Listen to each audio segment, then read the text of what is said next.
Yeah, what's up, everybody? Welcome to our broadcast. This is the Western Ultimate League. We're going to have a fantastic game coming your way today from Portland, Oregon. The Utah Wild traveling to Portland to take on the Oregon Onyx. And, well, this should be a super important game for both teams. I am Jeff Eckstein, joined by debut commentator Chloe Mandel. How are you doing, Chloe? Doing great. Just started the game right here, everyone. Yeah, we're going to jump right into it. We'll get some roster graphics up for you when we can. Onyx receiving the disc here. And right away, we're going to have Danny Runzo and Claudia Tajima kind of handling the disc out of the back end. It's going to be Merle Hammond also taking some handling here. Raina Kamrat as a pick has been called. And it looks like things will slow down real quick here. Let's take a quick peek at that Oregon Onyx roster if we can, and also just describe what's going on here real quick. Of course, play resuming immediately, so just a quick flash of that roster. Again, we'll set the tone as we keep rolling here. Morgan Zajon with the disc. Now Raina Kamrat as Onyx in the red zone here. Good movement, looking for an opening into the end zone. Greta not quite there, runs back, so Eisenbray handling again here as the stall count reset. Claudia Tajima, oh, what a great fire into the end zone. But, well, some heat on that disc, and Renzo can't pull that in. Yeah, I find first points, just kind of getting those jitters off, just kind of getting warmed up. It's a fairly mild day today, definitely different from the last time they played. I remember there being hail and heavy winds, so folks have got to be feeling good. Yeah, Onyx was able to sneak out the victories last season. This is their first time matching up against the Utah Wild this season, as the Utah Wild loses the break chance. Disc bouncing off the player's chest, back in Onyx's hand. Won't be a clean hold, but we see if they can't get a hold. It's really these first quarters that matter, that kind of set the tone for the games, and so we'll see how this one plays out. Yeah, Claudia Tajima had to run and get that swing pass. Great pull down by Kristen Roberts. As Onyx, a little bit of difficulty finding a final pass, a final stab into that end zone. But maintaining possession here. There was a look there maybe by Merle, but pull back. Good fading throw in here. What a catch, Morgan Zajon. Claudia Tajima with the assist. Yeah, I was speaking earlier with Mike Ferguson, Onyx coach, and he was just saying, they feel dialed in. Definitely this is the time where they're just tweaking and kind of just small additions, and kind of definitely into the season. At this point, we expect a high level of play from Oregon Onyx. Yeah, kind of different storylines of how the season has gone so far for both of these teams. Oregon Onyx had an extremely tough opening strength of schedule, basically taking on Seattle as well as two of the strongest teams from that Southwest Conference. So Onyx really only able to get a victory against the new expansion team Colorado Alpenglow so far this year. Whereas on the flip side of it, the Utah Wild coming into this game with a 3-1 record. Pull from Onyx, so we'll see what Wild's offense can get done here if they can keep this game nice and even with a point here. Brooke Stanislawski doing a bit of handling, kicking this disc upfield. Now Sarah Stoller. Bring it a little bit back. Kat Songer now handling. Gonna go shoot deep here.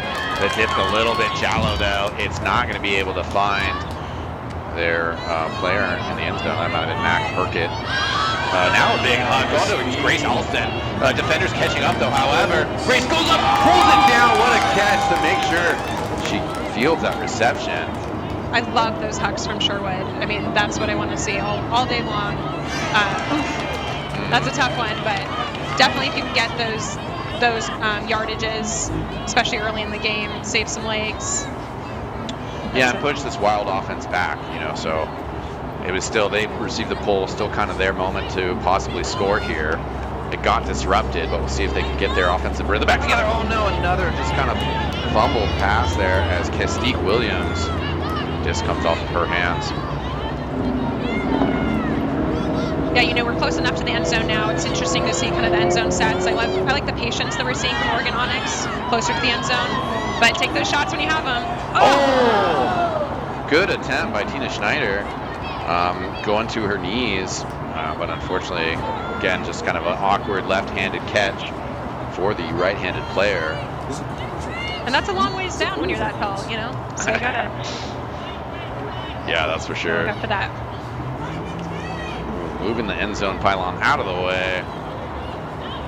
Step over here. A little bit of a pump fake there by Corey Bigham, one of the players to watch here on the wild side.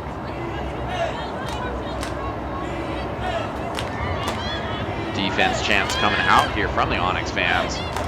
The Rock Club making an appearance to support Brooke Stanislawski now for the Wild. Bit awkward pass there for Paige Kircher, possibly pulled down. I think that's who that was. So kind of some turns here in this first quarter, and as you mentioned, Chloe, really establishing themselves in this first quarter is going to be important for teams.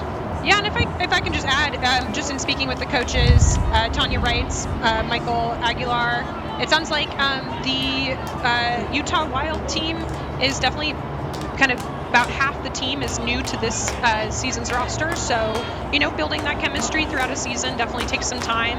And I think they're working it out. Yeah, Natalie Smith rounding out the coaching crew as their assistant. And yeah, kind of just starting to scratch the surface on some of the storylines going here today. And so, yeah, that was one of the things as well with Utah Wild.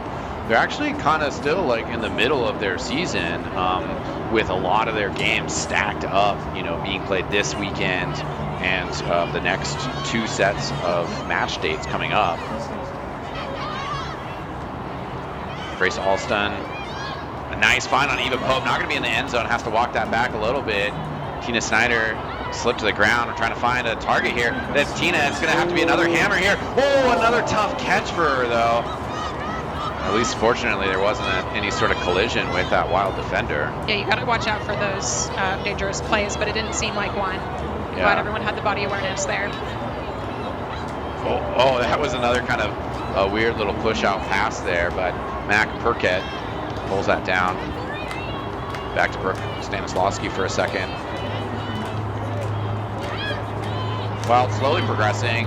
Pretty nice hammer there. Gonna find Sarah Stoller. Ooh, I think that pass was intended for Mac Perkett, but number 58 coming from behind now. Good hug going deep. And well, that's gonna be Corey Bigham with the reception.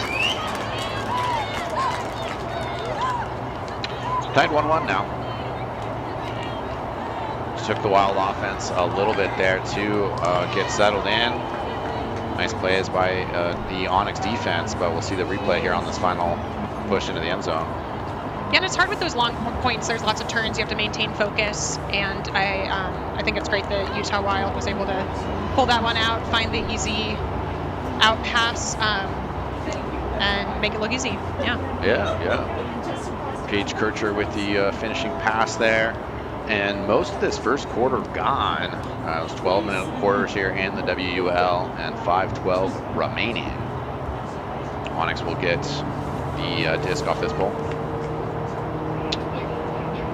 And we were talking a little bit about, standings and where everybody is. This game's super crucial for Onyx as we see the roller pull coming out here. Onyx won't be able to stop it from going out of bounds. Yeah, this creates an interesting situation where, the defense has a little bit more time to set up. And so, that might be intentional where they're kind of giving themselves some extra yards for that other team, but then they can set their defense and make it challenging for that thrower right on a sideline. Yeah, Cody Hess was able to get that disc out to Claudia Tajima. They're still ending up somehow on the sideline. So JC Jones now in the middle of the field kicks it to Greta Eisenbraid. Greta's got great hugs. She can find targets downfield as well as being a target downfield. But a call is going to break things up here just a little bit. I think disc is going back to Greta. She might have gotten clipped a little bit on the release there. saw a foul hand signal, so.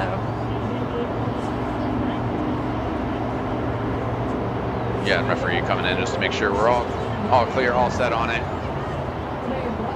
We'll get the restart as soon as the disc is tapped in.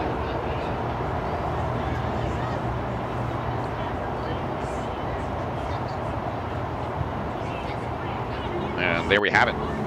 Rachel Stockdale will resume play. Grenades break. Throws it up, but I think there's a... No, maybe not. So Wild with a good break opportunity here. Good sliding catch there. That was quick. Oh, yeah, Carrie Shelkey, but that is not going to be a turnover. Yeah, good intensity on the defense. I think they're really trying to cut off that dimensionality that we see from Utah Wild with a lot of their hybrid players. They can throw the disc and then run deep, you know. So. Claudia Tajima with a little bit of aggressive defense there, not able to get a hand on it or something. Oh, Greta diving to make sure that there was a hand block there if need be. The unmarked handler didn't necessarily take advantage of that. That was a great switch on that part from Oregon Onyx. Looks like another pick call coming out here, which since we're not in the under 2 minutes yet, the clock's still ticking here. And now Wild is throwing it away. So Onyx with the continued pressure, they will get the disc back in their hands. This has been quite a length of time on field though for this Onyx unit. Claudia Tajima though, nice find there. Linkfield closing the distance. It has to get rid of it.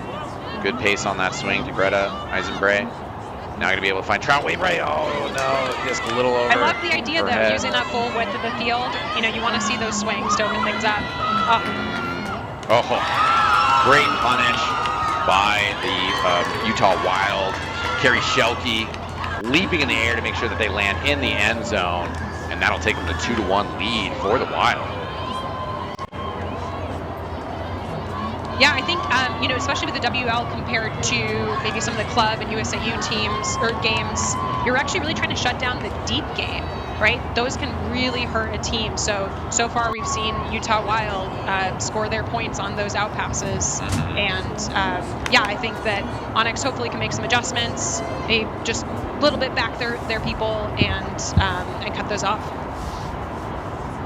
Yeah, that's going to be important for them. I mean, it was unfortunate for Onyx there that they couldn't just get a hold, you know, the break and the kind of tempo of possessions back and forth. It's important to, you know, get those scores when you're receiving the ball.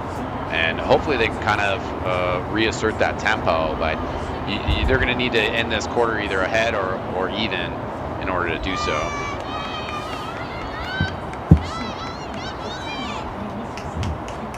So the pull coming out here, that'd be Talia Barth. Now Julia Sherwood handling.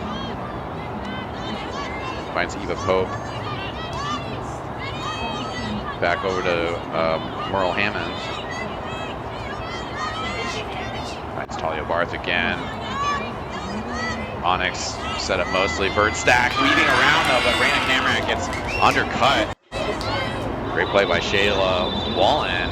And a timeout called, which is really smart in the moment.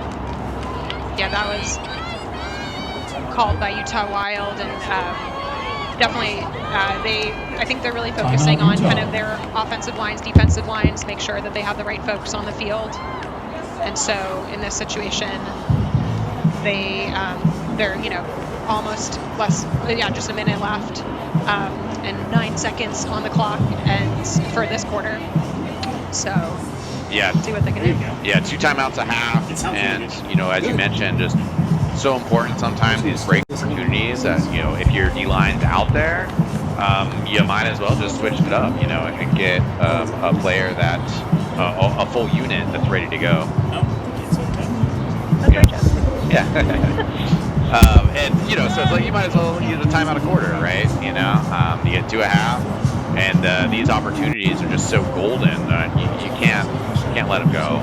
So really smart timeout from Utah Wild. Obviously for the Onyx's sake, with 1:22 on the clock. Oh, they can't give up the score here. It's so refreshing with these timeouts with WUL too. You know, the fact that you can do full field changes mid timeout. That's got to feel good for some legs on the field. Folks in the club world might not be into that. So Utah Wild going to be set up with a vertical stack here. Like Paige Kircher will take over, take the handling of this as play moved into action.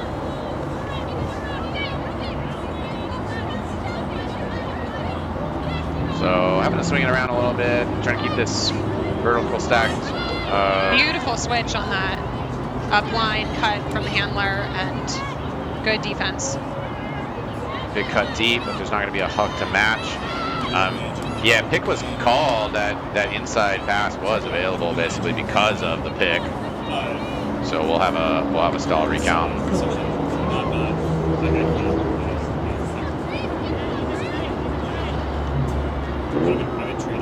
Yeah, we will get a reset here in a second. Wild set up 3 wide with 4 players vert. One of those players drops down to get the pass. Now I need to keep this moving. Good give and go there. And then a pass upfield. Stanislavski has to swing it back around. The super dump. Yeah, back to Stanislavski. A lot of quick handler movement we're seeing from Utah Wild. And the shot going up here. Wild is in there, but big defense by Tina Steiner. And well, I was going to point out the clock, but that was actually humongous. As Onyx now getting the disc back, and well, the clock ticking down here, and Onyx will be able to play this out. And if they get a score here, then everything's okay. You know, they'll end the quarter 2-2. They won't receive the pull; they'll have to get it, but you know, it's relatively all right. That's definitely what they want. They practice these situations. You know, it's hold on to the disc, right? Make sure that the decisions you're making, the throws you're making, they're 100%. Yeah, I mean, you literally have all the time you need to make this point happen. And it looks like they're going to have all the field to make this point happen as the disc has been drawn back. Yeah, that was a couple passes ago, so I'm not sure the call there. But all right, good find on Talia Barth. Deep shot to Grace Alston. She does look wide open. We'll be able to get the disc. Now does need some teammates to possibly keep this forward momentum, but then drops it back to Julia Sherwood, who's got a cannon. She's going to fire it over to Talia Barth. Nice disc over here to the veteran, Chelsea Putnam. It's wonderful to see Chelsea back on the field. Yeah, such a great addition to Oregon Onyx. Yeah, she's going to be a spiritual and physical leader, and I think a pick called out there, so Grace Alston completely wide open, but a pick was discussed there, so disc will come back to Julia Sherwood. Still in the dying moments of this first quarter. Utah Wild up 2-1. Onyx trying to tie this up before things wrap up. Oh, a beautiful find there. Julia Sherwood finds Eva Pope, peeled off to get that reception. It's just such good composure too from Oregon Onyx to be able to, you know, like they can't turn it. They have the opportunity to score. They have the opportunity to tie up this quarter, and they deliver. So awesome. 100% awesome Chloe. to see. Well, we're going to look at this replay real quick. Julia Sherwood finding that target. Eva Pope peeling off. And, well, that's going to take us to the quarter break. We'll be right back. Ladies and gentlemen, don't go anywhere.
in pursuit, but it is caught. Teresa Zettner. What an incredible! Oh, my goodness, the layout grab from Kristen Pajunas. I just stood up. I couldn't even sit for that. First of all, the angle of that throw. Second of all, the finish. And watch the inside out. Just look at the angle of this throw. What a great grab. OT. Number 7, Giants and Chargers, Justin Herbert. Wait a minute. Hang on a minute. Nope.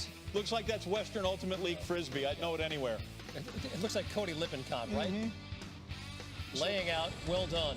All right, so I'm going to just guess.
In pursuit, but it is caught.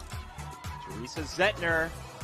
What an incredible! Oh, my goodness, the layout grab from Kristen Pajunas. I just stood up. I couldn't even sit for that. First of all, the angle of that throw. Second of all, the finish. And watch the inside out. Just look at the angle of this throw. What a great grab.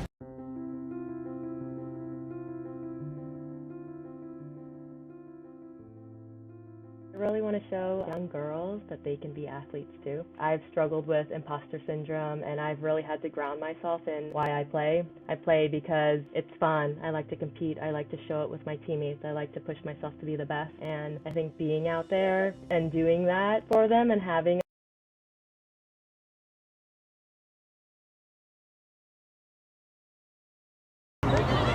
Yeah, what's up, everybody? Welcome back to action.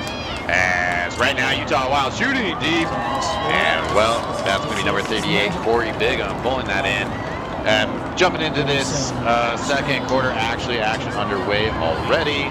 So we'll get our game clock matching the game clock as 10:43 left on the quarter. Yeah, Corey Bigham's definitely one of those players to watch on Utah Wild. She's fast. She's a cutter. She kind of loves just, being in the end zone, getting lots of scores, and so we'll expect that from her this game. No surprise, an amazing score to start off this second quarter. There was 2 turns in that first point, so still we're kind of just seeing both teams cleaning it up, and then a good, second attempt by Onyx, but another turn and Utah Wild gets the point. Yeah, basically there was a good shot deep in the direction of Castique Williams, but JC Jones getting vertical and, well, not a hand on it, but just, enough of a threat and a presence that the pass ended up being incomplete. So 10:43 on the clock now after that first point, and our next poll will be kicking off.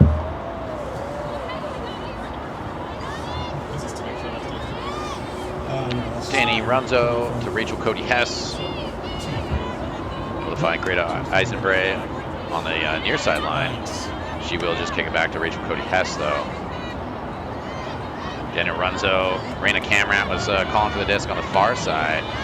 We're seeing a bit of a zone defense Utah Wild's putting on Oregon Onyx. Yeah, has sort of not completely confused Onyx, but they've realized that they needed to adjust. Raina Camrat was deep with a stride on her mark, but Greta didn't want to try the cannon. That was going to be a big shot for sure. So these handlers just staying patient. That's what you want to do. Lots of movement. I think there is plenty of space for the poppers to come into these and crash into these holes, into these spaces. You see Kristen in the middle there. open, but it's important that the handlers keep looking to swing it. You know, they want to tire out that cup. Yeah, now they're kind of starting to break it. There hasn't been a transition to person quite yet, as they find Danny Runzo on the inside again, and they wide open Kristen Roberts on the near side of the sideline. Greta would have to throw a huge switch here to get it over. And again, Kristen Roberts still kind of wide open in the deep corner. There we go. Finds the target. Left unmarked as that zone breaks down. Kristen Roberts with the score. Yeah, I think there was a little miscommunication maybe on Utah Wild side. I saw some people switch to person marking. I saw some people stick in their zone. So then you had a wide open Kristen Roberts. So yeah, way to capitalize. Yeah, it was a good transition to zone, and you could see it certainly slogged down the Onyx offense. Had to make some adjustments there, but still were able to put a score together.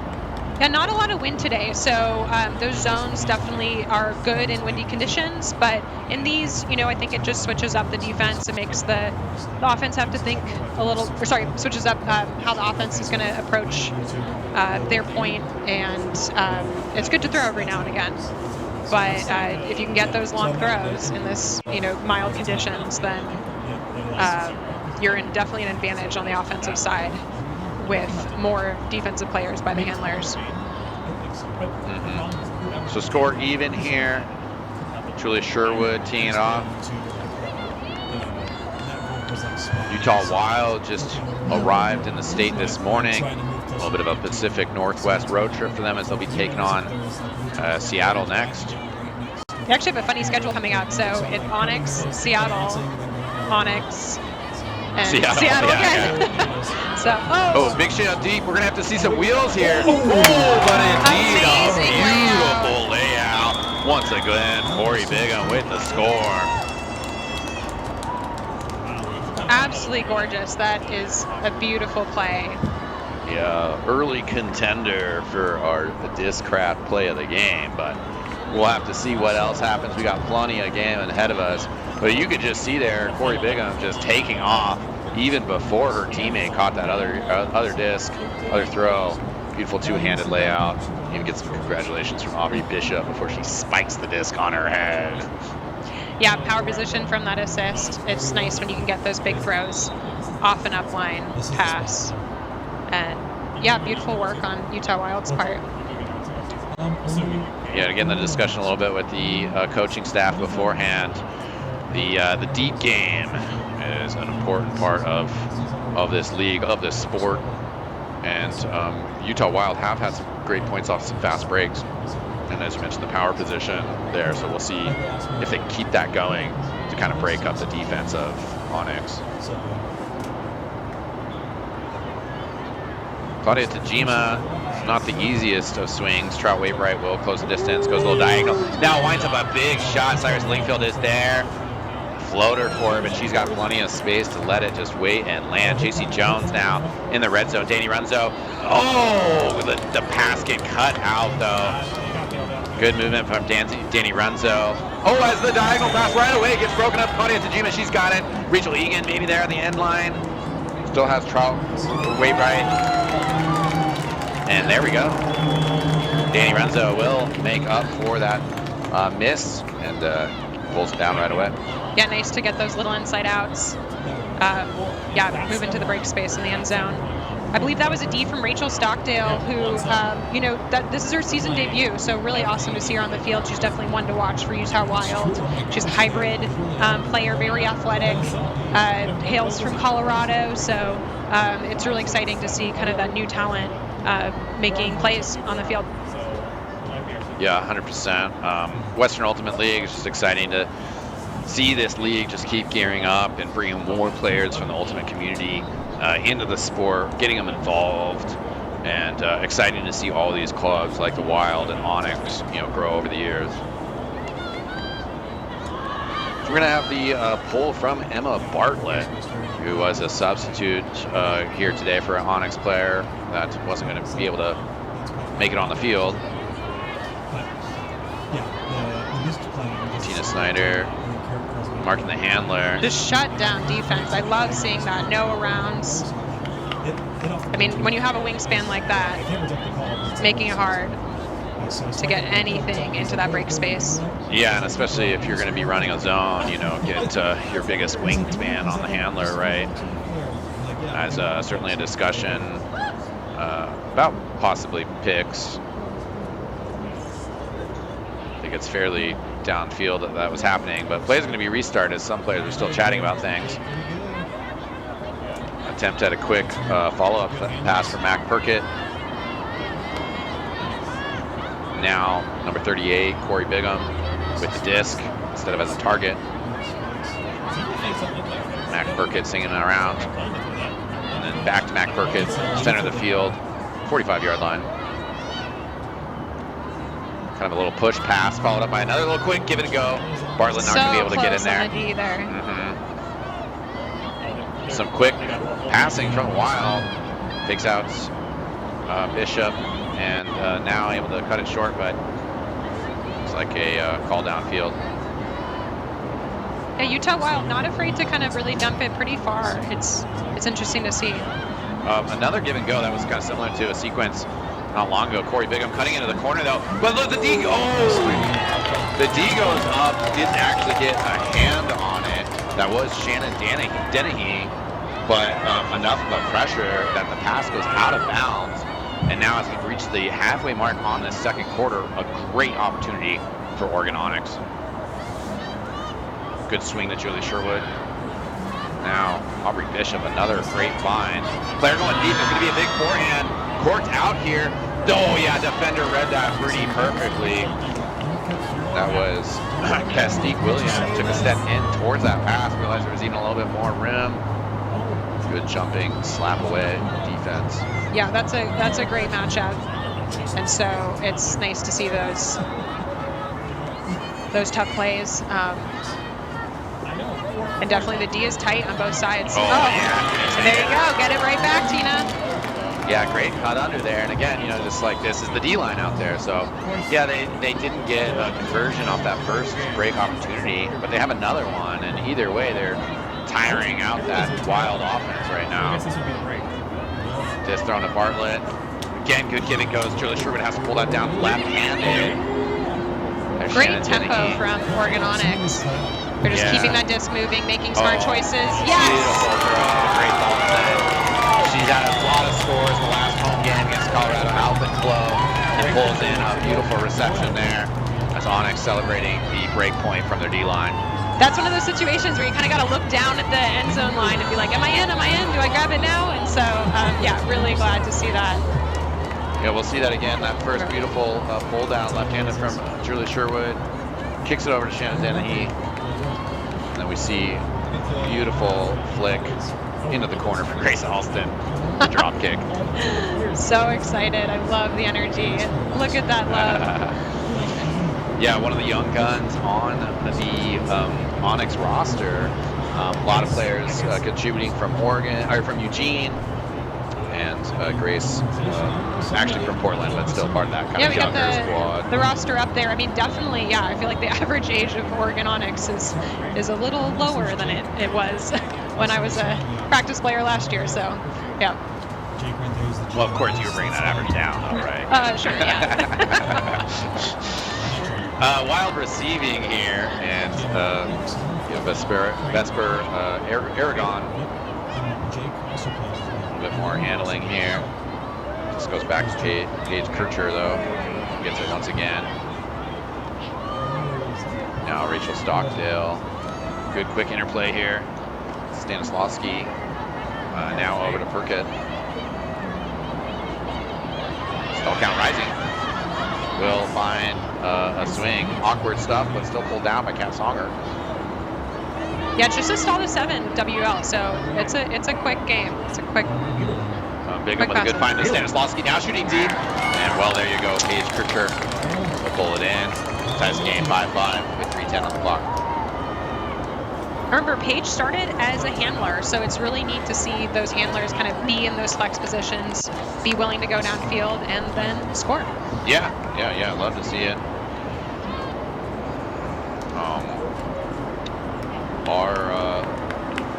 Our time has gotten a little bit off of the scoreboard, so we're going to figure that out. There were 3 or 4 minutes. Nonetheless, though, good progression there by Onyx.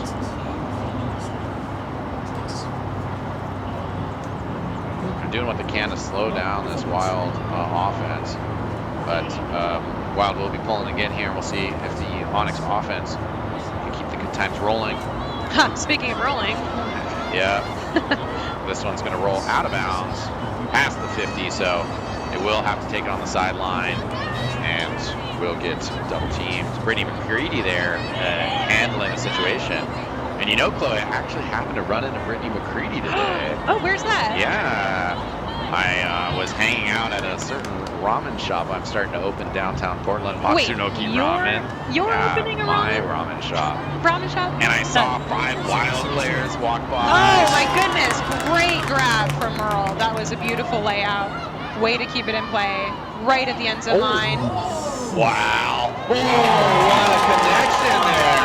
Merle spinning around, throws it up, gets the catch, takes her hat off, and might also get the disc back. We'll see the discussion here. I thought that was pretty beautiful play by Merle. A great little like fake out here. We'll see it again. Oh, the spin around, but I don't know if I'm not quite sure what the discussion is down there. Yeah, especially when those stalls get a little bit higher, you kind of have to make those interesting throws, maybe those goal tee throws for anyone out there. Yeah, that was a high outside in, but it looks like it is going back. Yeah, so to Merle Hammond.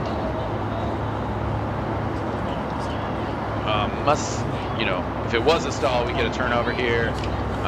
If there was some question about whether they thought there was a travel, either way, Morgan Zajon now gets the disc off that quick reset. Julia Sherwood, good coverage by the Wild, but Shannon Dennehy will find it on the swing, and a pick call. So play will get kind of slowed down here once again. I think that was maybe off the focus on Raina Kamrat, who was feeling a little bit picked. Many players not looking at Raina. Raina's just pointing, like, just throw it to me right here as soon as play resumes. That will get kind of called out, though. Now Eva Pope on this red line here. Still looking for that target. Great swinging pass here. Will find Julie Sherwood. And good communication there, because a little connection on the field, if I may. Those two were going for the same disc, and it was nice that Oregon Onyx could figure it out and not D one another, because that's always the worst. So yeah, in some of those passes, we will see this replay of the assist from Eva Pope. But yeah, exactly. You have 2 players there, and that's Merle Hammond saying, I don't want to screw this up. I have a feeling they know how to communicate quite well. So. Yeah. Julia Sherwood right behind her, able to throw that out there. So Onyx in a good position this second quarter. They had the starting pole, so just kind of game theory stuff. If Wild scores here, if they take up all 95 seconds of it, that's okay for Onyx.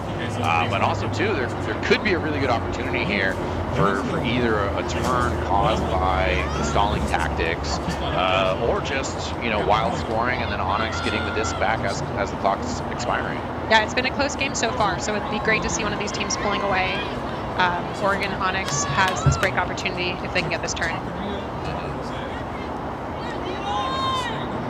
Certainly the clock expiring and players maintaining possession leads to kind of some odd circumstances of gamemanship. You just score super quick and then hope that you can get another chance if Onyx either scores quick or gets a turnover, or do you really just try to kill the clock here for a minute? Certainly teams are obviously playing to win. Again, we stress the importance of this game. So, scoring a point here and maintaining possession is probably the most important aspect of this, as Paige Kircher able to find a target. That's going to be Williams on the far line. So the disc lead, Claudia Tajima picks it up, gets it to Greta Eisenbray. They were left uncovered. She is going to be able to find Aubrey Bishop moving forward. Aubrey Bishop not going to find Chelsea Putnam back to Eisenbray. And Aubrey had that D, made that turn, so. Claudia Tajima almost recovered it. And now with 25 seconds on the clock, we are going to have a timeout here, which makes perfect sense because, again, just these situation. Wild with a turn. Whoever they want to put on the field, 20 seconds left, they want some fresh legs. Yeah, we got a strong D-line out there, but yeah, we'll see what Oregon Onyx does to answer back and hopefully shut down this point opportunity. Yeah, a little unfortunate turn for them there. You know, again, kind of just the gamemanship of the scenario. If they'd been able to burn 20 seconds before that turn, that would have been great. But, you know, again, still an okay situation for them. Mike Ferguson, you know, was stressing the importance of the first quarter, and that certainly stretches into the first half. That's the Oregon Onyx coach, right? That Yeah. is Okay. the head coach. He's Yeah. also joined by Bobby Goff, the assistant coach. And, well, we do have a little bit of a double header going on here today, joined by the Onyx's brother team, their sibling team, who will be taking on the Salt Lake Shred. And assistant coach Bobby Goff will be joining me in the commentary booth for that game. But, you know, we're here, we're focused on WUL and the exciting match that we have in front of us and the exciting playoff implications this match will have. Yeah, this game really matters for Oregon Onyx, so they're definitely going to put it all on the line. Yeah, Wild a little bit more leeway, but certainly for Onyx, they need to make this happen. Again, you can see that grit, right? D is on. Yeah, certainly. And clock will be expiring here. So Utah Wild are certainly not being too aggressive with those throws in that first 20 seconds of this possession. Now, got a little bit more wiggle room in terms of they don't have to go upfield super aggressive. Time's not a question here, just getting the point. Right, they have this opportunity to score, and then if it's a turn, that ends the quarter. Good find there, Sarah Stoller on the far side of the field, wide open. Looking to continue this tempo. Little floaty there, but Paige Kircher had gotten away from her mark. Now the shot deep, and will be pulled down by Bigum. And we're even again. Yeah, another big score for Corey Bigum. The score at the end of the first half. And that was tied at 6-6. So super exciting stuff here at Kiggins Bowl in, well, Vancouver, Washington. We're not in Oregon. We'll just skip past that part. But thanks for joining us, everybody. I'm Jeff Eckstein, joined by the lovely Chloe Mandel. Oh, well, thank you, Jeff. That's very kind. And we'll be back for the second half. Don't go anywhere, ladies and gentlemen. We'll see you soon.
In pursuit, but it is caught.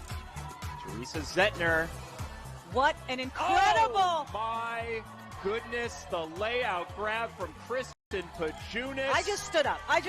I couldn't even sit for that. First of all, the angle of that throw. Second of all, the finish. And watch the inside out. Just look at the angle of this throw. What a great grab. Number 7, Giants and Chargers, Justin Herbert. Wait a minute. Hang on a minute here. Nope. Looks like that's Western Ultimate League Frisbee. I'd know it anywhere. It looks like Cody Lippincott, right? Mm-hmm. Laying out, well done. All right, so I'm going to just guess.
in pursuit, but it is caught. Teresa Zettner. What an incredible! Oh, my goodness, the layout grab from Kristen Pajunas. I just stood up. I couldn't even sit for that. First of all, the angle of that throw. Second of all, the finish. And watch the inside out. Just look at the angle of this throw. What a great grab.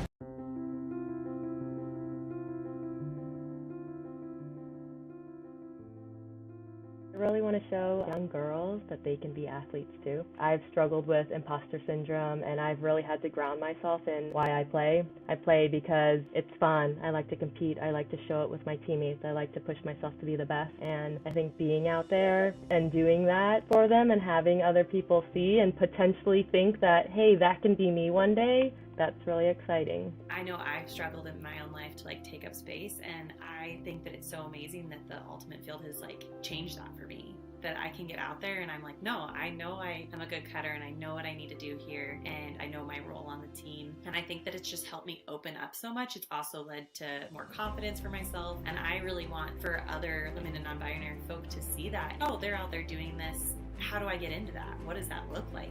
What's my role there? I really liked a combination of both endurance and shorter, more competitive sprints, and then also going up directly against players. And I think that also is what attracted me to Ultimate as well. Understanding what you're capable of doing is just a really great experience that kind of drives you to just get better at those individual skills in sports. My Ultimate story, I've been fortunate to have coaches and friends and the community to encourage me to be the player that I am today and ultimately fall in love with the sport of Ultimate.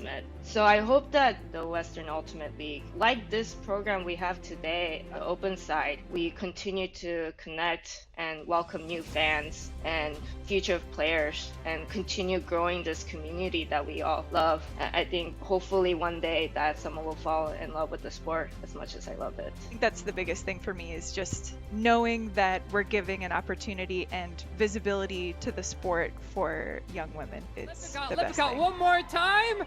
Oh, yeah! Oh, yeah! Baby! Cody!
In pursuit, but it is caught.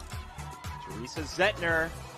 What an incredible! Oh, my goodness, the layout grab from Kristen Pajunas. I just stood up. I couldn't even sit for that. First of all, the angle of that throw. Second of all, the finish. And watch the inside out. Just look at the angle of this throw. What a great grab. OT. Number 7, Giants and Chargers, Justin Herbert. Wait a minute. Hang on a minute. Nope. Looks like that's Western Ultimate League Frisbee. I'd know it anywhere. It looks like Cody Lippincott, right? Mm-hmm. Laying out, well done. All right, so I'm going to just guess.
in pursuit, but it is caught.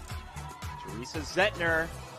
What an incredible! Oh, my goodness, the layout grab from Kristen Pajunas. I just stood up. I couldn't even sit for that. First of all, the angle of that throw. Second of all, the finish. And watch the inside out. Just look at the angle of this throw.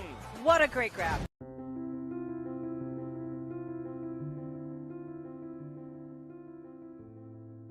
I really want to show young girls that they can be athletes too. I've struggled with imposter syndrome, and I've really had to ground myself in why I play. I play because it's fun. I like to compete. I like to show it with my teammates. I like to push myself to be the best. And I think being out there and doing that for them and having other people see and potentially think that, hey, that can be me one day, that's really exciting. I know I've struggled in my own life to like take up space, and I think that it's so amazing that the ultimate field has like changed that for me. That I can get out there and I'm like, no, I know I am a good cutter and I know what I need to do here and I know my role on the team. And I think that it's just helped me open up so much. It's also led to more confidence for myself. And I really want for other women and non-binary folk to see that, oh, they're out there doing this. How do I get into that? What does that look like? You know, what's my role there? I really liked the combination of both endurance and shorter, more competitive sprints, and then also going up directly against players. And I think that also is what attracted me to Ultimate as well. Understanding like what you're capable of doing is just a really great experience that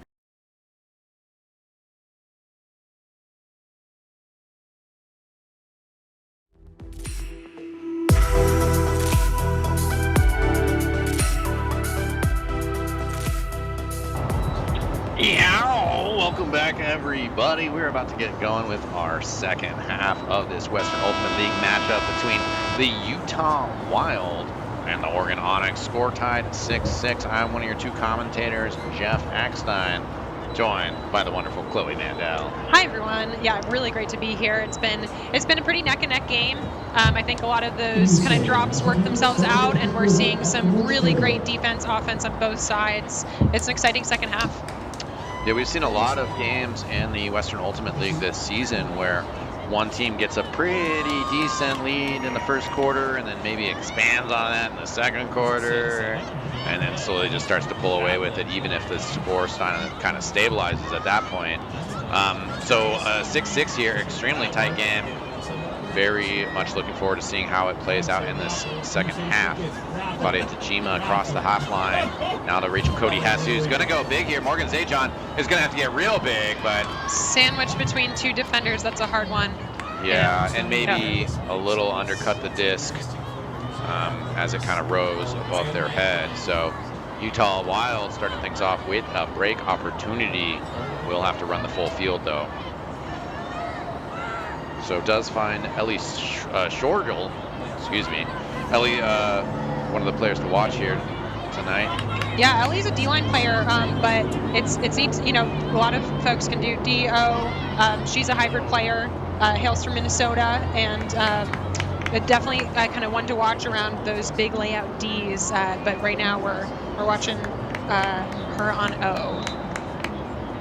Pick was called, so things stopping for a second, but looking to resume. Carly Atwell swinging the disc around, and unclear who that was to. Yeah, but I think that, miscommunication perhaps. Yeah, I think that might have been to her, and then maybe even some plays contemplating. Yeah, Claudia picking pick, that up. No defender. That was an interesting situation. I don't think folks were fully tuned in. Oof. Yeah, it's been real quick here as Wild with the turnover. Now looking to just kind of solidify this real quick on the red line here. Has to go backwards, but now that was Ellie Shorgel again. A short all, yeah. And short all, a little bit of a tall pass, but pulled down by Amy Norris, who's able to get the finish into the end zone to Madeline Hunter. Open side pass, you gotta definitely lock those down.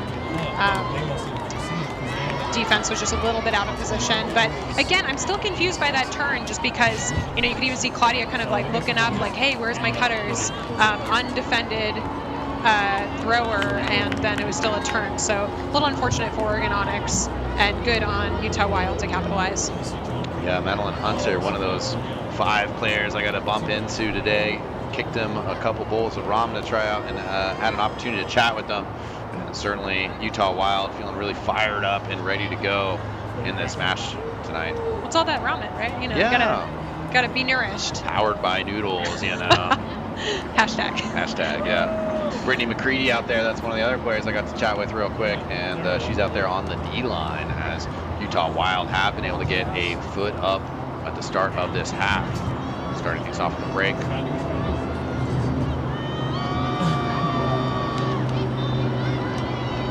Beautiful pull coming out here, lands about the 30-yard line. Julia Sherwood picking it up. That was a close one. Definitely got to run to your passes. But yeah. Aggressive D attempt by Amy Norris as that D-line that just scored, staying out there basically. Maybe there was a few faces changed, but plenty of familiars. Yeah, and we're seeing a zone defense from Utah Wild. So Oregon Onyx figuring it out. Woo. Yeah, and certainly several attempts at trying to cut the passes out and get a turnover. Talia Barth has to reach up, try to pull that down. Waybright, they pull that down nicely. Number 4, Lily Terpstra, almost with that D. Waybright gets it again. Pope, nice find to Rachel Egan. JC Jones was looking for it maybe in the corner, now in the backfield. This to Talia Barth. Good find over there. It's Linkfield. Linkfield is maybe looking for a forehand flick. It's so interesting that they stay in the zone, kind of this close to the end zone. So by this point, usually you might switch the person, but it is throwing Onyx off a little bit. Yeah, very wide zone. You see on the near side of the field, like Cyrus Linkfield, completely wide open, but and then now rotating in a position to be the dump. So we'll get the disc. Now Talia Barth. It's Onyx, yeah, still weaving around here. They can't find a deep target, and they're just kind of going back and forth around this 40-yard line. And this is good. Onyx is showing patience. They're showing good decision making. They're tiring out that cup. And so, yeah, really strong O-line on. Cyrus Linkfield maybe open in the middle field, zone adjust though, and the gap's closed down. Still really solid zone defense here from Wild. Julia Sherwood now with the shot deep. Trout White is there. A defender closing the gap though. Oh! Trout almost pulls that down. Oh. There was a hand in there by Williams. It was definitely a good attempt. That was some good ultimate. Yeah, Julia Sherwood saw the shot, knew that it was going to need to be taken at some point. They couldn't just keep kicking around between the 30 and 40-yard lines. So another break opportunity for Utah Wild, trying to break this game wide open. And from the power position here, good shot deep here. And well, ran onto the disc. That's going to be number 8, Molly Robbins. I might have actually miscalled that earlier because it did look like that was a bookend by Molly Robbins. And actually, yeah, I think I called Williams, who's just running onto the field, as the one getting that D earlier. I'm learning for my first time here that it's hard to sometimes get it right. So yeah, but we've seen that a couple times now where those deep looks are getting rewarded, and that is where Utah Wild is getting their scores. So we do wonder how Oregon Onyx is going to kind of respond again. Hopefully, stopping those deep cuts, backing their people just a little bit more, and really pressuring them to go under, make them, do lots of passes, make them make those breakthrows, and make it a little bit harder on them from a defensive perspective. So. Wild, the first team to go up by 2 here today. Things have just been kept at 1 previously. So certainly some indication of maybe the game starting to break open. Real short pull here from number 27. This could be deliberate, so let's watch how they set up their defense.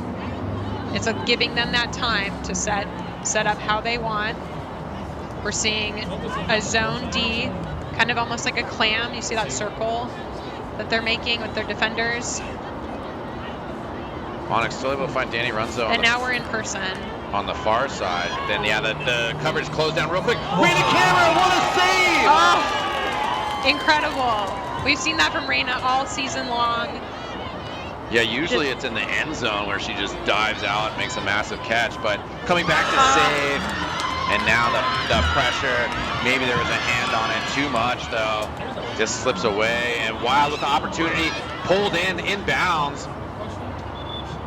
Morgan Zajon was trying to get out there, and actually, never mind, not pulled inbound. It's hard with those ribbons sometimes, you know, that can move a little bit and then you're out of bounds. So it was hard to see from this perspective, but yeah, the official had the best view of it, the observer. Now a shot to Morgan Zajon. She's going to have to stay inbound herself.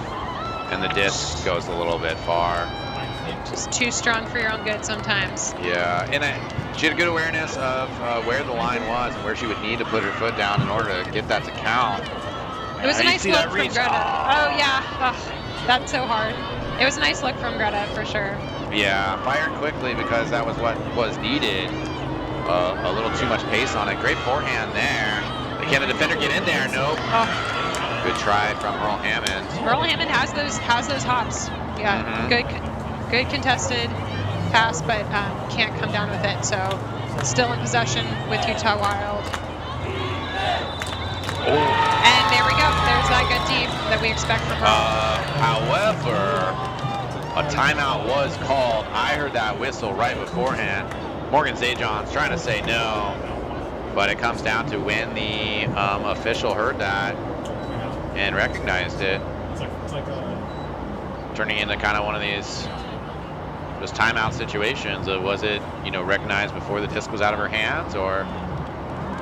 Yeah, and the observer closest to the coach does, you know, say, yeah, no, that timeout was called before the pass was thrown, so it still will be in the possession of the Utah Wild.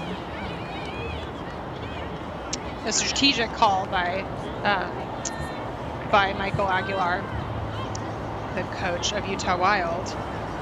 Yeah. You know, one of those things we talked about, the importance of, you know, calling good timeouts when maybe your line is a little tired, or, you know, things are slightly shaky. And this is a huge, like, third break opportunity for the Wild. Yeah. So, I mean, you know, good opportunity to call timeout. Right. Once you get the momentum going, you know, they're up by 2 now, and this is a game that Oregon Onyx wants to win, just for their standing, for staying in the series. And so hopefully they'll answer back just as fired up. There's a lot of good pace going on. It's a quick game. And let's see if there's any sort of set play from Utah Wild. They're not too far from their end zone here. Yeah, checking this in at about the 32-yard line. 35 now, walking back to where that throw of the timeout was originally spotted. Got Paige Kircher setting up to be the dump recipient if need be. They look back behind them for that dump. Amazing interception by Eva Pope. Answered back. This has happened now a couple times. Yeah. But I mean, I think that on the reset there, the stall count, I do believe came in at 4. So a little bit of a hurried pass by Wild. But then again, Onyx looking to, you know, switch gears, wanted to go quick, and ended up getting knocked down and back in the hands of Wild. Oh, there it is, knocked down again, though. Onyx is cutting off those dump looks, right? Because you only have 7 stall counts. And Tina Schneider got the D and then just started running downfield. Julia Sherwood uncorks a big one. Oh, Julia Sherwood. 2 hands. That was, yeah. You could tell Julia just wanted to get it out of there. She saw Tina going deep. It was a good look, and yeah, that was a tough read. When it's right over your head, too, that's tough. So here's going to be the series of turnovers with Eva Pope first grabbing it, and then as they're looking to go outfield, beautiful diving D by Kat Songer. So Wild with the disc again, and still technically a break chance. Williams with the disc. The second half is feeling different, right? Definitely, we've upped a notch here in the intensity, and speed can lead to errors for sure. And then the turnovers for sure. Several of them coming from Onyx that, you know, created the break opportunities and led to the score disparity that we now have Onyx down by 2. But Wild not playing clean ultimate either, just like that. Julia Sherwood, you know, would have needed a lot of wheels to get to that one. It was a nice look, right? You look for the round, you look for kind of that outside in wide pass, and then it was a great adjustment from Julia Sherwood to go up line, and a nice look inside out from Eva Pope, but couldn't quite make that connection. Now a good pass down the sidelines, looking for a quick throw is Aragon. Now in the hands of Bigham. Just kicking around, that'll be Williams. Does have a target deep, that was Bigham, who's been a huge scoring threat. Little hammer over the top in the hands of Aragon. Now good swing over. Bigham has it, maybe some targets. Release here will get pulled down. A little bit of a slip by Carly Atwell, but an injury called, it looks like. Oh. It was raining earlier today, and you know, sometimes turf can get a little bit slippery. It's hard to know if the conditions are kind of dried out a little bit, since there hasn't been rain in about an hour, but yeah, that didn't look great. Yeah, hopefully her knee's all right. Kind of an awkward slip for sure, and going to be limping off, so good to see that she can. Got mobile. Shout out to our trainer on the field tonight, Brandy Turcott. Putting her skills to use. Disc tapped in here. Oh. And a miscommunication. Interesting. Yeah, rushed it just a little bit. There was that momentum going into this point. And let's see if Oregon Onyx can capitalize on that turn. Yeah, they're gonna call a timeout here, and I think that's real smart. You know, they really need to get their heads on to score this point. Especially as a lot of this quarter has just kind of gone away. We started 6-6, 2 points by the Wild, and that's been it. There really has been a long point, hasn't it? And so, yeah, great call on the timeout. Those have got to be tired legs. It's a longer field, you know, and so this is an opportunity for kind of everyone to rebuild that composure. You can feel that kind of angst, if you will. I think Oregon Onyx is definitely feeling the pressure to even it back up, hopefully then take that lead. This will be the first of 2 games they'll actually be playing against the Utah Wild. So we were speaking earlier with Tanya and Michael from Utah Wild, and you know, this is kind of for them sort of like a chance to test out the waters against Oregon Onyx this year. They get to play them again on the 13th, but now we have the opportunity for Oregon Onyx to potentially win this game and then still be a contender if they do well moving forward. It's been a tough schedule, tough start for Oregon Onyx, but where the season is right now, if they can pull out a win here and then potentially win out versus Colorado, who they've won against earlier, and well, you know, again, if they win here, then they would have a good chance in theory to take on Utah Wild, while Oregon Onyx would be on the road. Pretty good connection here by Onyx. That zone D, the Utah Wild seen success here, so they're going to use it again, and it does slow down the offense. Yeah, and even just making the offense take their time is certainly valuable. Kristen Roberts kind of stumbled into, and yeah, I think that we'll have a quick little reset here because she's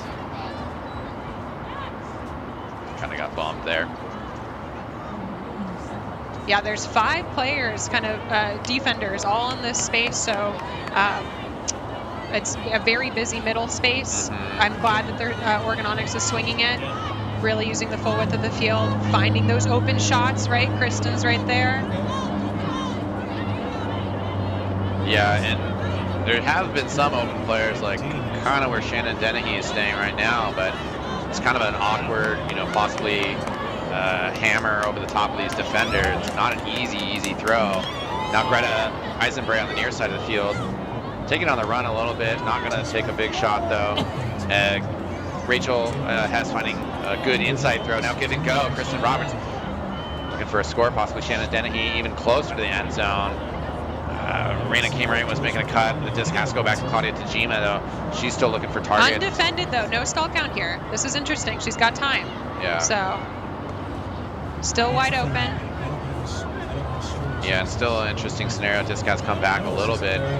Greta, maybe not to Kristen Roberts. Kristen Roberts again, though. There it is. The defender steps away. Kristen Roberts takes a step back. Creates excellent space for herself. Wonderful composure by Oregon Onyx. That is what they needed. You know, they're crawling their way back at 7-8. One more point to tie it back up. Yeah. They needed that. Yeah, and I think a good heads-up strategical play by the Wild there as well. They saw where the clock was, and we're just like, you know what, we just need to slow this down so that hopefully that we can get the disc back and the disc back at the end of the quarter. Because obviously Wild, they can score, they'll maintain that 2-point lead. If they can at least just kill the clock, then they will maintain their 1-point lead and receive the disc for the start of the fourth quarter. Yeah, it's been a battle this game. Definitely the second half, I think the intensity is up, and it's just some really good ultimate that we're seeing. Lots of great interceptions, particularly on D.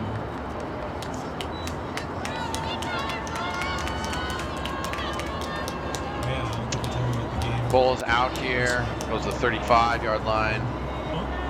Onyx haven't whipped out any of these tricky pulls that we've seen from Wild, whether it's rollers or whether it's a intentional short pull. That's one of those behind the back grabs that you maybe practice. Maybe heads up. Certainly a little sketchy for Kircher, but good on her to be able to pull that down. And I don't know, but you saw the Eva Pope just kind of jumped into the lane there to kind of stop that potential power position pull. So. Ooh, and this was sort of worst case scenario for the Wild. As well, the clock expired right when that turnover was happening, so Onyx will be able to have a full shot here. There's no way they're going into the fourth quarter down 2, and they just might go into the fourth quarter even. Great opportunity for Oregon Onyx right here. Wait, right to Weasley, and the defense coming in. That was Aragon. And what a play to disrupt Onyx attempt to even this game out at the end of the third quarter. Let's do this one more time on the replay. Oh yeah, she got a hand on that. Yeah, and you saw Rachel going down to get it, but yeah, definitely that layout D was beautiful by Aragon. And we have 7-8 home team just down by 1. And we'll take a quick step away here for the break between the third and fourth quarters, but don't go anywhere, everybody. We'll be right back with the thrilling conclusion of this Western Ultimate League game.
In pursuit, but it is caught. Teresa Zettner. What an incredible! Oh, my goodness, the layout grab from Kristen Pajunas. I just stood up. I couldn't even sit for that. First of all, the angle of that throw. Second of all, the finish. And watch the inside out. Just look at the angle of this throw. What a great grab. OT. Number 7 in pursuit, but it is caught. Teresa Zettner.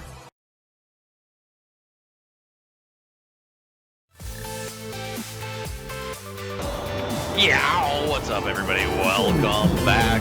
We are getting into the fourth quarter here at Kagan Bowl, Vancouver, Washington. Utah Wild on the road visiting Oregon Onyx.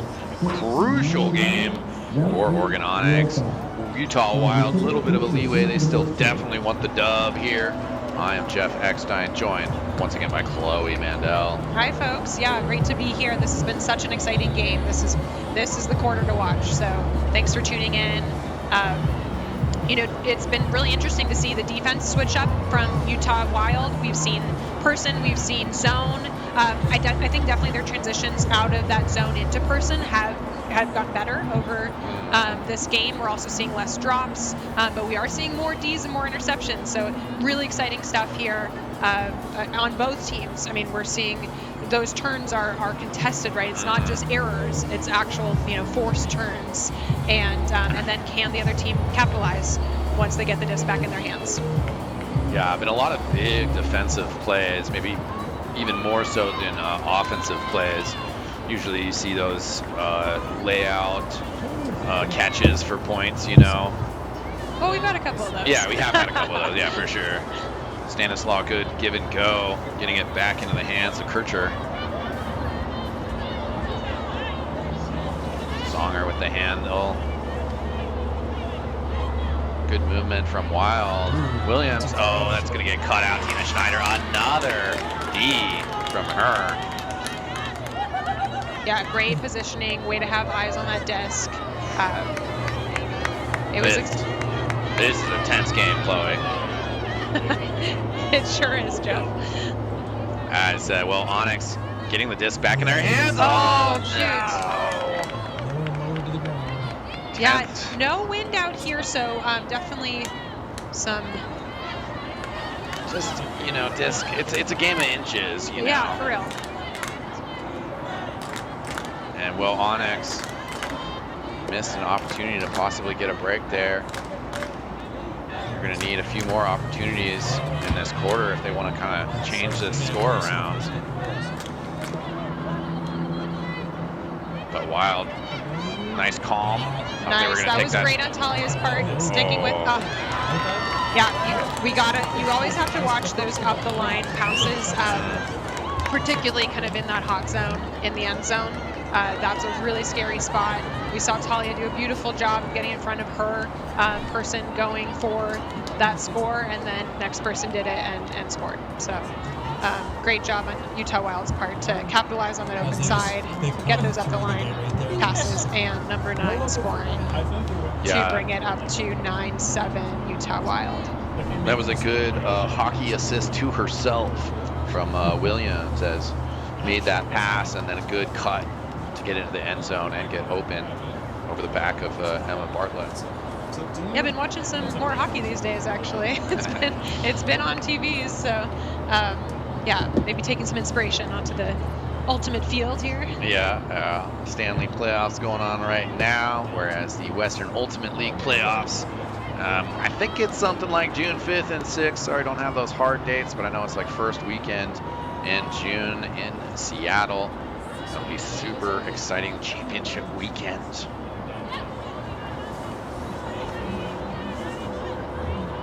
Onyx could kind of use a quick score here just to keep time on the clock. Make sure that they have plenty of opportunities to score here to potentially tie this game up. Reina Kamrat kind of lurking deep, trying to pull some of these zone defenders a little bit further out. Yeah, the zone definitely slows down that Onyx offense, but we've seen it now a few times, and I think it's really cleaned up. There are those holes. Yeah. And it's just on the handlers to show that patience. Keep the cup moving, get them tired. Meanwhile, the cup's just trying to force those passes, and hopefully the number of passes there might be an error, but Oregon Onyx has those solid hands. Yeah. Solid hands have been drifting the disc backwards. Eisenbray trying to find some sort of slightly deep target. Kristen Roberts, the cutout attempt unsuccessful from Madeline Hunter. and Onyx only ran a camera at deep, so they pulled a player in to maybe possibly find another target here. When some of these players are open, they're not necessarily pulling the zone even deeper. Now maybe an opportunity for a break here. Big thrown up for Morgan Zajon. She's got the wheel, will be able to pull that down. We love seeing that from Morgan. Definitely great disc awareness, great kind of body awareness, just beautiful read, made it look easy, and Onyx needed that. So crawling back 8-9, Oregon Onyx, and hopefully they can get this break. Yeah, we saw in the replay there, Merle Hammond, good job getting wide open on the far side of the field. That's kind of what started to break this zone defense, but then also as, you know, unmarked and you got a player like Morgan Zajon cutting deep and fast, then, you know, you're going to be able to hit that target, so. And that's a nice looking target, yeah, definitely a good smooth execution, particularly against that zone that slowed them down, but they were able to find the open passes, get some yardage, and then capitalize once you get it up line, right? You're past that wall of defenders, and you can score. Yeah, and I mean, obviously, a quick score is nice, but any score is crucial. See what the Onyx D can do here.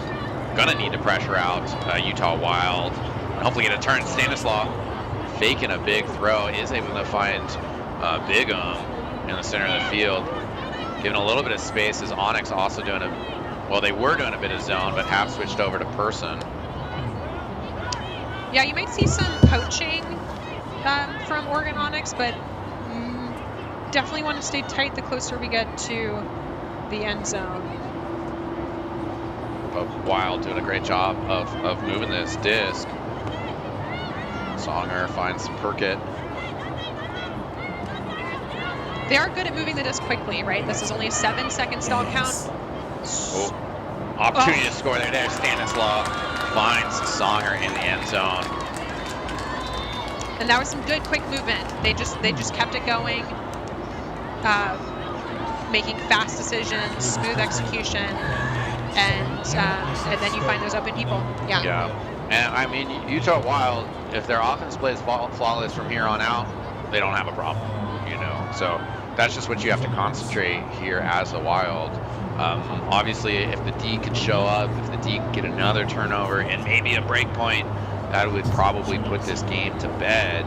But again, also just as the clock keeps moving and this rhythm keeps up, if they can stay ahead on this flow, Wild have nothing to worry about. But obviously, maintaining a clean possession, there's plenty to worry about, right?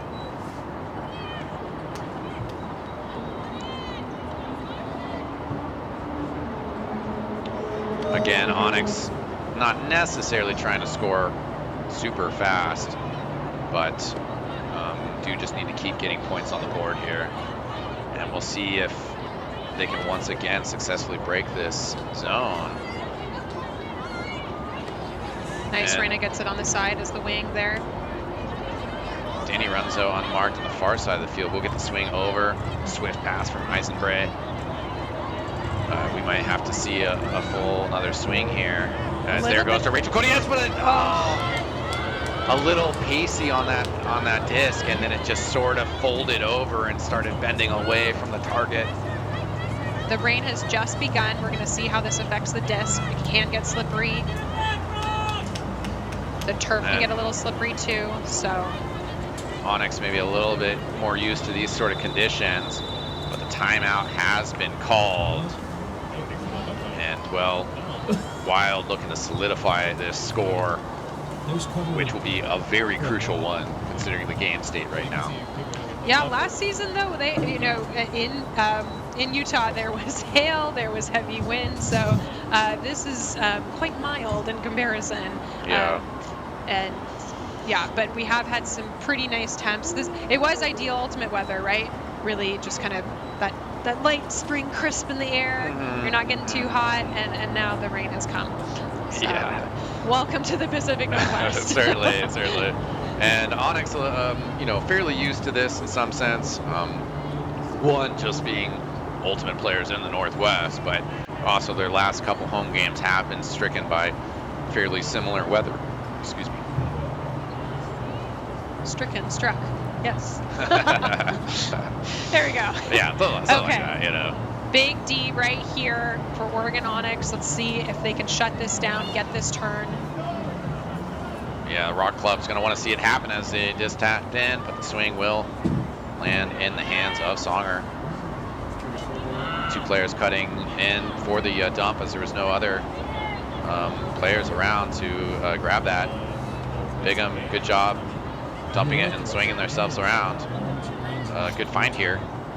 Wild stringing together some nice passes, maybe some targets in the end zone, but kick it back to Songer. Another good swing. And that was a good switch on Oregon Onyx's part. I believe that was Dennehy picking up. Burkett goes big. That was Chelsea Putnam making herself big and big enough to disrupt that pass into the end zone. And that could be distracting for a receiver there. So even though Putnam didn't necessarily get a piece of it, it was just enough to kind of get in the head of the receiver, number 24. Yeah, just obstructing the vision too sometimes, right? You can take your mark off, their eye off the disc. And another unfortunate disc that's just an inch away from being pulled down. That's definitely an exception from Audrey Bishop. She's got phenomenal hands, 2 hands out in front, and yeah, just barely missed that one. Yeah, Onyx have had good hands this season, both on the receiving and the throwing side. Great defensive attempt from Shannon Dennehy. Hopefully okay on the field. Yeah, really noble effort there by Dennehy. They gave the thumbs up, but didn't quite get in there. And yeah, really noble attempt on that defense. We'll see if we get a replay of that. Yeah. There we go. You could see the pain before they landed because they were like, that was just so close. Almost got that D block, but Burkett going to be able to pull that in. And Utah Wild certainly pretty happy about the game state right now. Yeah, certainly you want safe play, but at this point, you know, Oregon Onyx has to pull out some pretty great plays and strong offense here to get back in the game. Little over 5 minutes left on the clock in this last quarter. Oregon Onyx needs this. Let's see. That's hilarious. The Utah Wild looking to pull, and nobody had the disc. Nobody had the disc. They'll get the pull off, and there are some WUL rules about a timely pull, but they will not get an infraction there. Yeah, that was a close one. Do need to make sure you pick up the disc to pull it. So. Good start to this offense for Onyx as they're sort of able to break this zone. Good kind of swinging side-to-side passes. Once again, Danny Runzo wide open on the near side. Yeah, and those handlers are positioning themselves so that in that swing they're gaining yards, right?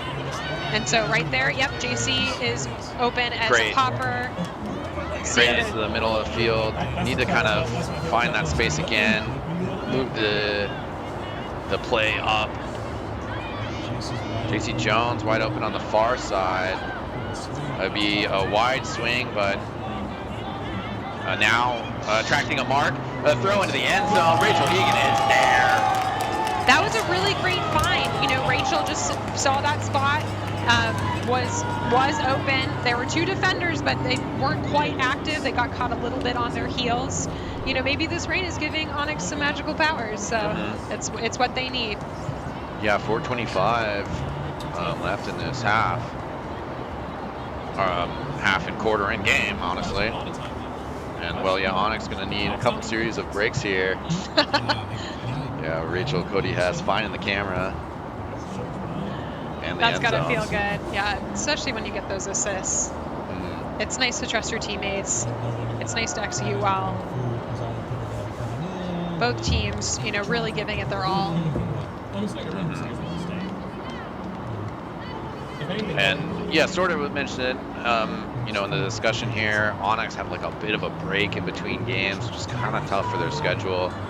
And just making sure everything is really focused in this game. obviously they've been training super hard to get here.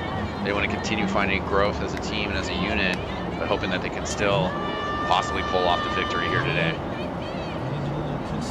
I think both teams saw some turnover between the last season and this season, so sometimes it takes a second to build that chemistry, but Oregon Onyx has plenty of games kind of under their belt, and now they should just be able to execute and do minor tweaks, but looks like there was a call on the field. Songer, a great find on a Stanislaw, who's now rocking a hat. Pick was called, you know, Blaze is going to resume. Oh, bit of a miscommunication there. Been a few of those kind of throws from the Wild as, yeah, quick little bump there. We're just going to slowly reset the stall count by calling that. And you know what Julia Sherwood wants, right? Especially when you have a receiver like Tuna going deep. But good patience there. Yeah, finds Talia Barth. Oh. Is looks like a pick from Chelsea Putnam. A little too open there. Probably, yeah. Things being agreed upon. Chelsea gets back in the position, and play will get tapped back in here. Julia Sherwood looking for a big forehand off the force. Aubrey shut down with the fast defender, so. Emma Bartlett, good job getting into space. Aubrey Bishop. There we go, getting open. Now, well, yeah, actually Bartlett creates space by causing a slip on her defender. Pass a little bit above the tall Talia Barth's head. And unfortunately, Grace Alston not going to be able to save that. It was good heads up on Grace Alston's part, though, especially when you have those discs up in the air that go a little bit further. You got to stay heads up for those because you never know. Wild with the disc. Burkett back to Aragon. Great defensive switch on that part. Talia going deep with the defender. Oh, Stanislaw was still moving horizontally while holding that disc and started to turn and look upfield, but a little early, and the timeout coming likely from Onyx here as a good opportunity to reset here, take a moment. Yeah, that was definitely a long point, and you know, especially in the last quarter, folks have got to be tired. So great call on the timeout. Hopefully we get some fresh legs in here. Yeah, still an opportunity for Onyx. This game certainly alive, as well. You know, they get a score here, and then they get a turnover afterwards, and they have an opportunity to tie the game.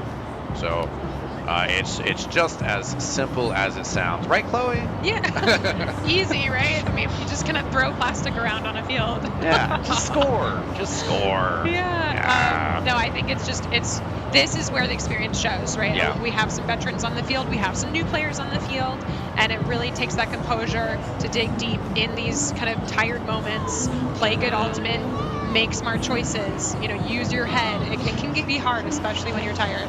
So. Yeah, we had inspiring handstands on the sideline from some of the players not on the field. So we'll see if that did the trick. That might have been, not sure if that was Eva Pope or Chelsea Putnam. It's one of the two, I think. Either way, play looking to resume here. Just tapped in by Tajima. And then Eisenbray to Runzo. Will kind of stretch this defense. Really important to just swing this disc around here and make the zone coverage work. Beautiful. Yeah. Throw to Roberts. Oh. And Can't rush right those, pass. but yeah, there was two possible catches. Yeah. Rena Camrat couldn't pull it in. Wild trying to get upfield. The disc turned over though once again here. A minute 30 on the clock. I believe that was Eisenbray with the interception. And a good throw up top. Morgan. That is Morgan Zajon, a huge player for Onyx last year. Yes. Taking a huge catch and a reception right here with a minute and 17 left on the clock. Ooh, that was exciting.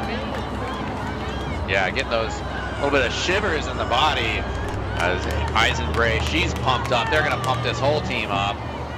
Yeah, it's that switch in energy sometimes you just need. You need those plays, and then it pumps the whole team up.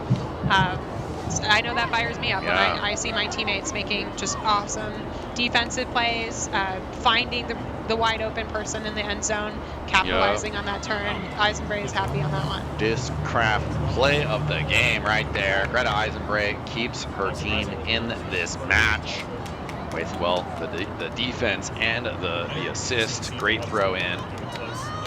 So exciting. Just a 1 point differential. Oregon Onyx is still in this. So we're waiting with bated breath. Yeah, Utah Wild. They gotta be not so wild right here. Calm, collected. They hold on to this disc. They hold on to it for 1:13. It's their game. They score a point here. It's likely their game. Stanislaw. Stall count rising. Stall count rising. Let's get the pass off. Now Bigham. Stall count. Oh! Stall count rising! And she threw it away! Beautiful defense by Julia Sherwood, cutting off that dunk. And it forced that thrower to throw over the top of their heads and just past the receiver. That's a turn. Yeah, Julia Sherwood now finds Eva Pope. Back to Sherwood. And Hammer having to come out here. And this is going to be tough. The disc thrown up. Oh no! On multiple hands of the Onyx. It's got to be wet. That disc is slipping. It was so there. It is exciting, right? Oregon Onyx wants that. They just need to get it back. Oh my God! Pulls it down with a second and a half on the clock.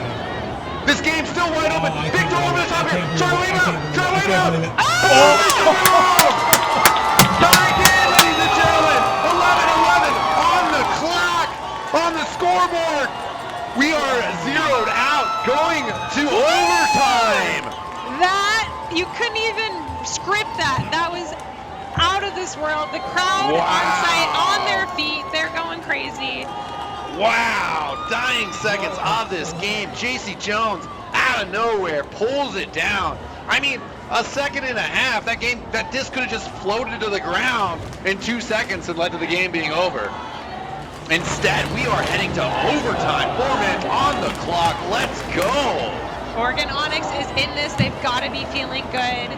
That is just what you want to see from this team in this situation. It's their game to take. They need this to stay in it. And, you know, Utah Wild, I'm sure they're feeling that pressure right now. I thought, I had a sneaking suspicion that Discraft play of the game might have been a little early. You know, sneaking suspicion. You mean we should have waited for like 5 seconds left on the clock? Trout Waybright. Woo! What a catch by them. Exciting stuff here. As we've mentioned, this game's super crucial for Onyx. Basically, if they get the win here, their season continues. They still have playoff chances. If they don't get the win here, it will pretty much eliminate them from the playoffs. And, well, let's see this replay. Excitement will continue. Trout Waybright. Oh, putting everything into that. Both hands on it, pulls it down. Inbound. Mac Perkett, I mean, she was right there. So really just good D on her part. You know, just Trout coming onto it from a little bit better angle, getting a little bit higher and pulling it down for the score. So that again was a definitely kind of scary decision from the thrower's part, but you did see a wide open end zone, giving lots of space for Trout to run onto that disc, and it was a great read on their part. And we have had the overtime coin flip in the meantime of this. We're taking some looks at some of the Onyx players, but Wild winning that toss, and under the circumstances, might as well start with the disc, right? Yeah, this is definitely an exciting kind of final moments, but we've got 4 minutes now into overtime on the clock. So at this point, we're ones at this point, right? It's kind of zeroed out on the scores, 11-11, and we have the chance to see some pretty exciting ultimate right here. Yeah, and for those at home maybe unfamiliar with the WUL rules, this quarter, this extra time will be conducted basically like a regular quarter. As the clock hits 0, we will still play out that remaining possession. And, well, if the game is tied at that point, we will have another pull that then would go to sudden death. Thanks, Jeff. Yeah, that's helpful to understand. Wild, they want to start off with a score here. Burkett unmarked, and then throwing it back to Stanislaw, and gets away from her. Rush that pass a little, especially no defender there, so there was no stall count. Kind of holding that, but I could see where they wanted to keep that disc moving. Eva Pope. Oh, I thought she might just shoot the Aubrey Bishop right away. Great fake for Eva. Good find of Aubrey Bishop, though. Needs to find a final target here. Stall count rising, but good call from Bartlett to cut in to provide a target for the dump right on the edge of the end zone. Here is Eva Pope. Almost. Yeah, and we'll be able to find Grace Alston here. Beautiful pass by Bartlett, who is hyped on that assist. Throws it away from the defender. No chance for the Wild to get a hand in there. Great stuff by Onyx. Yeah, love that touch. You know, just when you lead your receiver on like that. So Alston in the end zone, able to just kind of basically run onto it at pace. That was a really beautiful connection right there for Oregon Onyx. And in some ways, kind of we have the replay here, real quick. Yeah, we'll see this toss from Ellen Bartlett. Yeah, great there. Great lead. Basically, the defender, Rachel Stockdale, not going to be able to cut that out, and the way that throw worked, Grace with plenty of time to pull that catch down. And I do want to apologize. Eisenbray is a similar last name to Waybright, so Eisenbray with the disc now, and forgive me for saying the wrong name prior in this game. Chloe. But yeah, Greta, just phenomenal player, very rock solid. Rock solid. Wait, what did I do there? Yeah, and so really exciting stuff. Oregon Onyx up in this overtime. Let's see if they can get this break. And Wild, we're still sort of chatting as this disc will give Onyx plenty of opportunity to set up their offense or defense, excuse me. And we're seeing a zone from Oregon Onyx, so looks like there's a 4%. Waybright again, a huge play, defensive cutout. And I was gonna say that, you know, that first break, kind of a weird one. Breaks are so important in Ultimate. That one almost didn't matter. Now Waybright in the corner will pull that down. A repeat almost up there. Fourth quarter ending catch. Beautiful stuff. Onyx up by 2 now. Same spot. That is just incredible. I feel like deja vu, right? A little bit. I was saying that first break point, in some weird sense, like it's not that big of a deal because the quarter's just starting.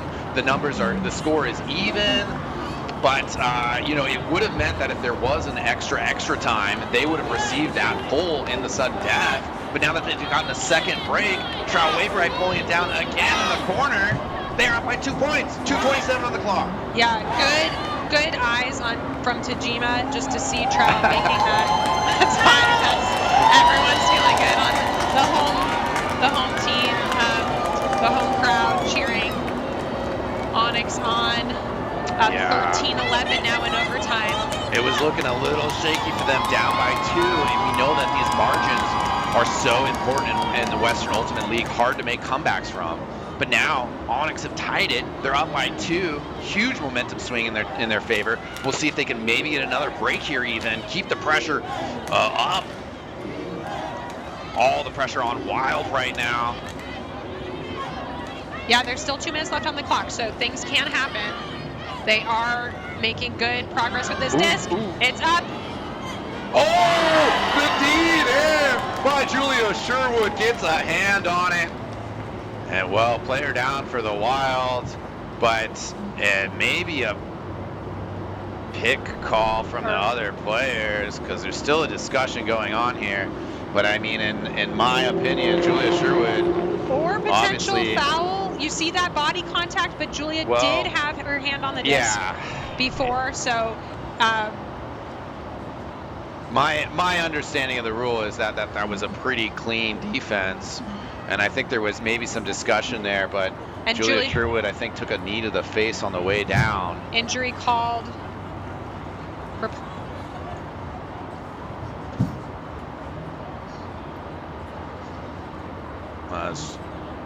Discussion sort of ongoing a little bit about whether they'll take it back to the pass. Yeah, it looks like indication from Chelsea Putnam was that there was probably a pick, and they're going to take it back to the pass. So bright side of life for Onyx, no score yet, but certainly for the Wild, they're happy that they are still in possession here.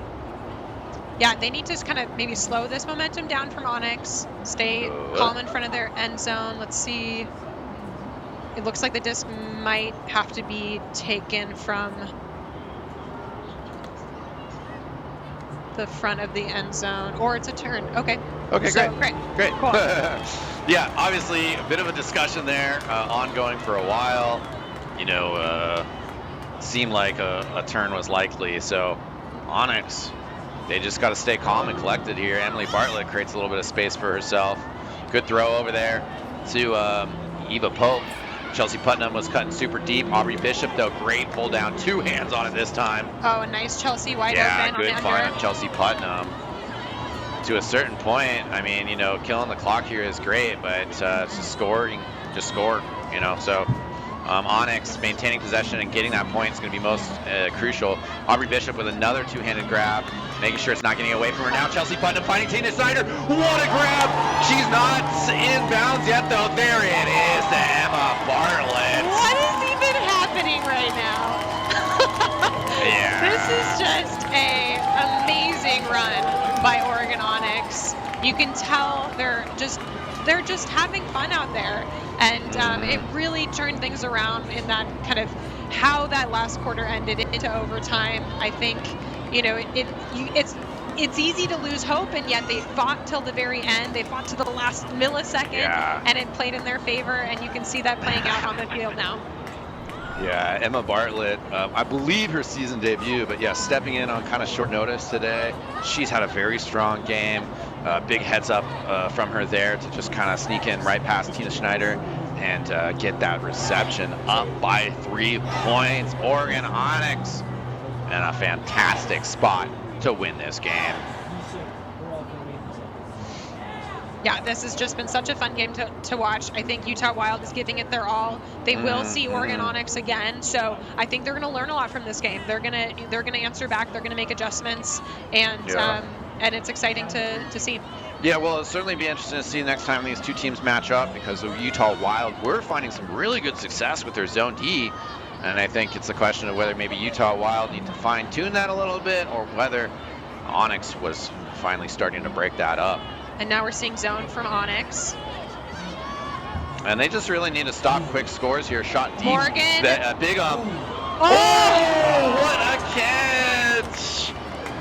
And that Corey Bigham, it just beautiful heads up to turn the page. You don't get it when you both go up. Defender Morgan jumped, Corey jumped, and then able to turn the page layout. We'll see this replay right here. You can see Morgan, good position, also leaping, and then great just disc awareness to immediely left shoulder layout, and a beautiful score by Corey Bigham. Even gets congratulations from Greta Eisenbray, because that was a fantastic catch. And while Corey Bigham has certainly had a big one today, she's just been all over the place, handling, making receptions. Very strong performance by her. I love seeing that spirit of the game, right? It makes Ultimate really unique, the fact that two teams can kind of congratulate each other, even in these contentious situations where overtime, just a 2-point differential, there's still some time left on the clock.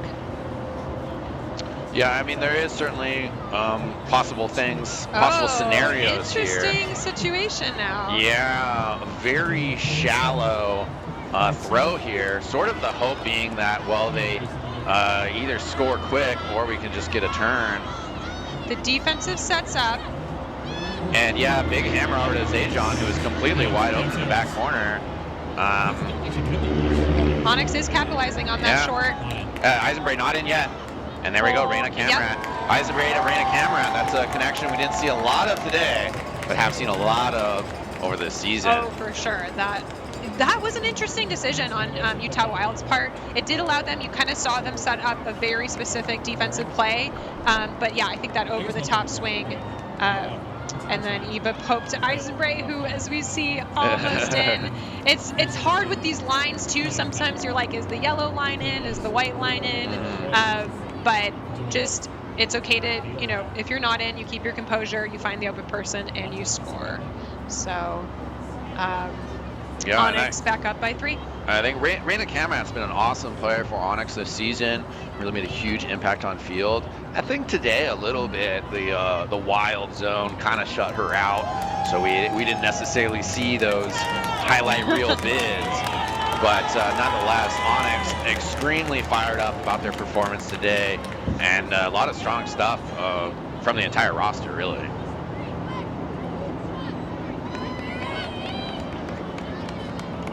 Poll coming out here, 15 seconds on the clock.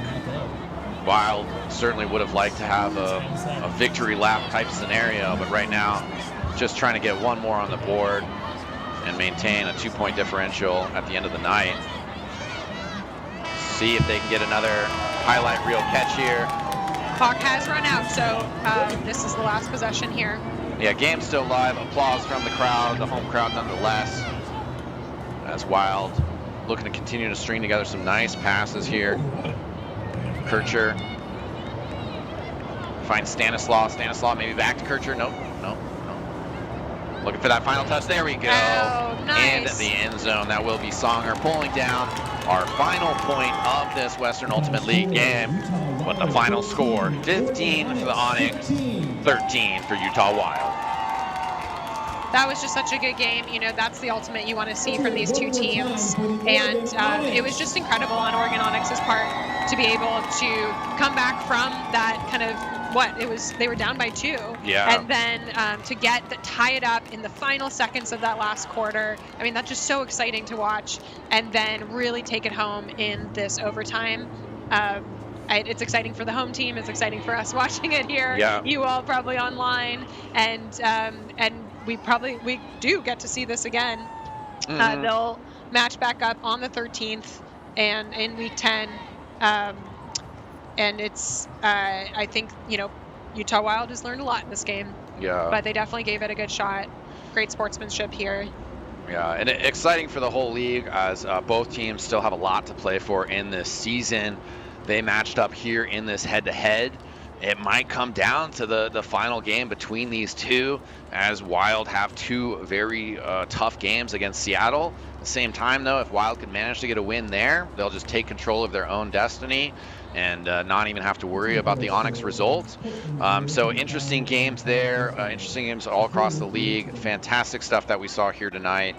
Really a pleasure. I know that I'm going to go back and watch the end of that game again as well. Because that's just why you play the game, why you watch the game. It's so wonderful to see such talent in pro women's ultimate.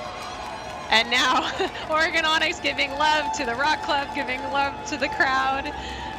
They're obviously very excited for this win. They needed this to stay in the running. And it takes a village. Lots of love from the stands. Yeah, certainly. And again, congratulations to the Onyx players for their victory tonight. Exciting stuff. We're so happy for them. Happy to see how the rest of the season will go for them and all the changes and growth that they've seen. Any final thoughts real quick, Chloe? Well, this has just been a really fun experience. Thank you, everyone, for allowing me to try this out. And definitely congratulations to Oregon Onyx, who's cheering the crowd right now. It's been a pleasure, Jeff Eckstein, and I do want to wish you a very happy birthday today. Oh, well, thank you, Chloe Mansell. I've received some lovely birthday gifts, and, well, doing some ultimate commentary is a birthday gift of itself. Aww. But we actually got to get going. Cut this out because we got another game to do. More ultimate. on the way for the homestand fans here, but that will wrap up our Western Ultimate League action. Thanks so much for tuning in, everybody. I've been Jeff Eckstein, joined by Chloe Mantel, and we will see you next time. Peace out.